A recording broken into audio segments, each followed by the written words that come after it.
अगला topic discuss करेंगे हम लोग डोमेस्टिकेशन ऑफ एनिमल्स। डोमेस्टिकेशन का मतलब होता है जानवरों को पालना, है ना, पालना पोसना, देखभाल करना, दूध निकालना, मार्केट में दूध को बेच देना, प्रॉफिट कमाना, यही सब चीज़ हमारा कहलाता है डोमेस्टिकेशन ऑफ एनिमल्स। चलिए समझते हैं इसमें क्या लिखा हुआ, देखिए the process in which people grow plants and rear animals for milk, meat, wool etcetera are known as domestication. तो डोमेस्टिकेशन का मतलब क्या होता है? डोमेस्टिकेशन का मतलब होता है कि जिस तरीके से लोग जानवर को पालते थे, उसको खाना खिलाते थे, उसका देखभाल करते थे, उसके दूध को निकाल कर मार्केट में बेचते थे, या फिर कई बार जानवरों को मार के उसके मीट को मार्केट में बेचा जाता था, इन्हीं प्रोसेस को हम लोग क्या बोलते हैं? डोमेस्टिकेशन बोलते हैं। तो सिंपल सा मतलब हुआ कि डोमेस्टिकेशन का मतलब जानवरों को पालिए और पैसा कमाने के लिए उसको मार्केट में या तो उसके दूध को बेच दीजिए, या फिर उसके ऊल यानी कि उसके बाल को बेच दीजिए, या फिर उसको मार के ही मीट बना के मार्केट में बेच दीजिए। तो ये हमारा कहलाता है डोमेस्टिकेशन। क्या डाउट है कुछ? पहले के जमाने में पैसा तो नहीं, पहले के ज़माने में ना अनाज के बदले अनाज मिलता था। इसके बारे में हम आपको बताएंगे अच्छे तरीके से। मतलब पहले शायद आप लोगों ने एक्सपीरियंस नहीं किया होगा, लेकिन आपके घर में जो बड़े बुजुर्ग होंगे ना, उनसे आप पूछिएगा, पहले के ज़माने में पैसा ये सब तो चलता नहीं था, तो पहले के ज़माने में अनाज के बदले अनाज मिलता था। समझ रहे बात को? यही से पहले होता था। ठीक है, खैर आगे बढ़ते हैं। तो डोमेस्टिकेशन का मतलब हुआ जानवरों को पालना पोसना, उसका दूध निकालना, फिर उसको मार्केट में बेच देना, मीट बना के उसका मार्केट में बेच देना, ये सब चीज़ हमारा कहलाता था डोमेस्टिकेशन। अच्छा एक बात बताइए, डोमेस्टिकेशन जो लोग करते थे यानी कि जानवरों को जो लोग पालते थे, अपने फ़ायदे के लिए पालते थे या जानवरों के फ़ायदे के लिए पालते थे?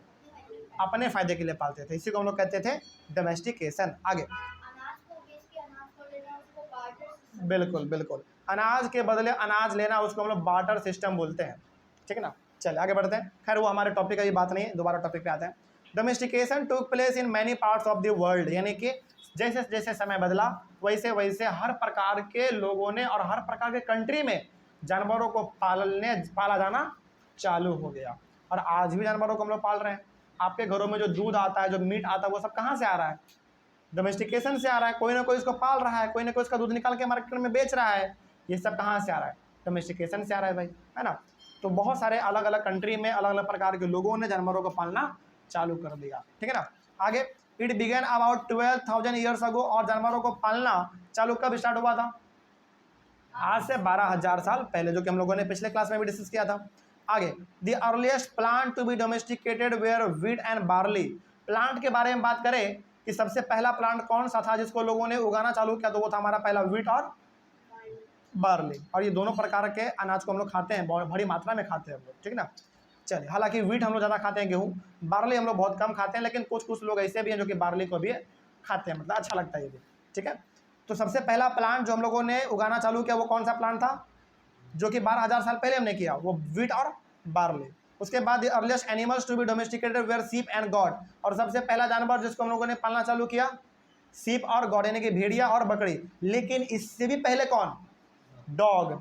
इससे भी पहले डॉग, क्योंकि पिछले वाले क्लास में हमने आपको पढ़ाया था कि जो सबसे पहला हमारा जानवर था वो कौन था? डॉग था। समझ रहे बात को? फिर डॉग के बाद हमारा सीप हो गया, गॉड हो गया, सब उसी के आसपास का है, कोई कंफ्यूज नहीं होना आपको इसमें। ठीक है ना, कोई दिक्कत? चलिए अगला टॉपिक हमारा है इसमें a new way of life. चलिए थोड़ा सा इसके बारे में बात कर लेते हैं, किस चीज़ के बारे में बात होता है। देखिए, when people began growing plants they had to stay in the same place for a long time looking after the plants, like watering, weeding, driving away animals and birds till the grain ripened. Then they used the grain carefully. देखो पहले क्या होता था ना, लोग जहाँ पे एक बार फसल लगा देते थे वहाँ पे वो लोग लंबे समय तक रहते थे। तब तक रहते थे जब तक कि फसल पूरी तरीके से पक ना जाए, उसको काट ना ले, इस्तेमाल करके अपने बोरे में यानी कि बैग में पैक ना कर ले। तब तक लोग अपने खेत के साथ ही जुड़े रहते थे। मतलब कि अपने खेत के आजू बाजू छोटा सा वो लोग बसेरा बना लेते थे, उसी में वो लोग रहते थे, झुग्गी झोपड़ी टाइप। मतलब सिंपल से यहाँ पे कहने का तात्पर्य ये है कि लोग जब से खेती करना लोगों ने चालू किया है तब से लोग क्या करते थे, अपने खेत के आसपास ही छोटा मोटा झोपड़ी ऐसा बना लेते थे और वहीं पे लोग रहते थे। और वो लोग अपना पूरा दिन का समय कहाँ बिताते थे? खेतों में बिताते थे। खेतों में क्या करते थे भाई? पानी देना, खेतों से जानवर को बाहर निकालना यदि गलती से आ गया है तो, खेतों से पक्षी को उड़ा के भगा देना भाई यदि दाना चुनने के लिए आ गया है तो। उसी प्रकार से खेतों से अलग अलग प्रकार, जैसे कई बार क्या होता है ना, खेत में बिल्कुल बीचों बीच खेत में अलग अलग प्रकार का प्लांट उग जाता है, जिसको हम लोग उगाना तो नहीं चाहते हैं, अपने आप से उग जाता है।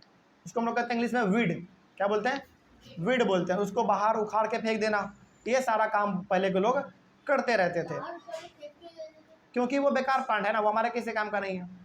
तो जैसे घास। जैसे घास, जैसे एग्जाम्पल के तौर पे मान लीजिए, जब आप धान का खेती करोगे ना, तो आप गौर से देखोगे ना, तो धान के पेड़ के बगल बगल में ना बहुत सारे अनवांटेड प्लांट उग जाते हैं, जिसको हम लोग उगाना नहीं चाहते थे, अपने आप उग जाता है। जंगली पेड़ पौधे, क्यों हमारे किसी काम का है नहीं, तो हम लोग क्या करते हैं, उसको उखाड़ के बाहर फेंक देते हैं। क्यों बाहर फेंकते हैं?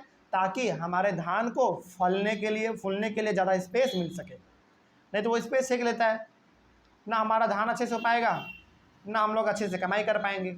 इसीलिए हम लोग अनवांटेड प्लांट जो कि अपने आप से उग जाता है, उसको क्या कर देते हैं, उखाड़ के बाहर फेंक देते हैं, ठीक है ना, ऐसा। अपने आप से तो नहीं। हाँ, ये अपने आप उग जाता है। जैसे हम लोग पानी देते हैं, खाद दे देते हैं, तो वो लोग इस्तेमाल उसका भी कर लेते हैं, क्योंकि वो भी तो पौधा ही है ना, उसको भी उगने के लिए क्या चाहिए, पानी चाहिए, खाद चाहिए, तो वो लोग उग जाते हैं बगल बगल में, ठीक है ना। तो पहले के लोग जहाँ पे खेती करते थे, वहीं पे वो लोग अपना दिन भर समय बिताते थे, लेकिन तब तक बिताते थे जब तक कि फसल पूरी तरीके से पक ना जाए, काट न ले हम लोग।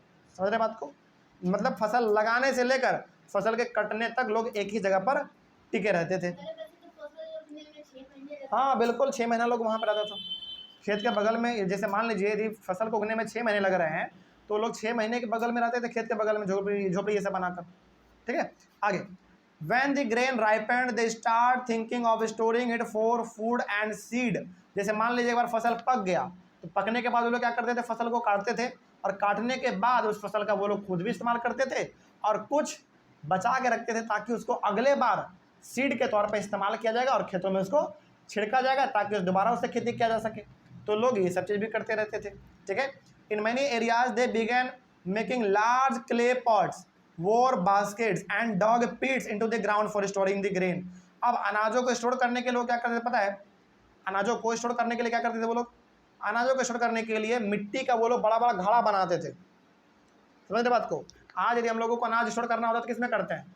डब्बा में करते हैं, या फिर बड़ा सा कंटेनर में करते हैं, ड्रम में करते हैं। लेकिन पहले के लोग मिट्टी के बर्तन में करते थे, और कई सारे लोग तो अनाज को स्टोर करने के लिए बास्केट बनाते थे, टोकरी बनाते थे, ठीक है। और कई लोग तो जमीन में गड्ढा भी खोदते थे, ताकि अनाज को उसमें घड़ा में रख के, घड़ा को उसके अंदर रख के दफन कर दिया जाए, ताकि आने वाले समय में उसको निकाल के बाहर इस्तेमाल किया जाएगा। तो खाद बन जाता है। नहीं, बिल्कुल नहीं।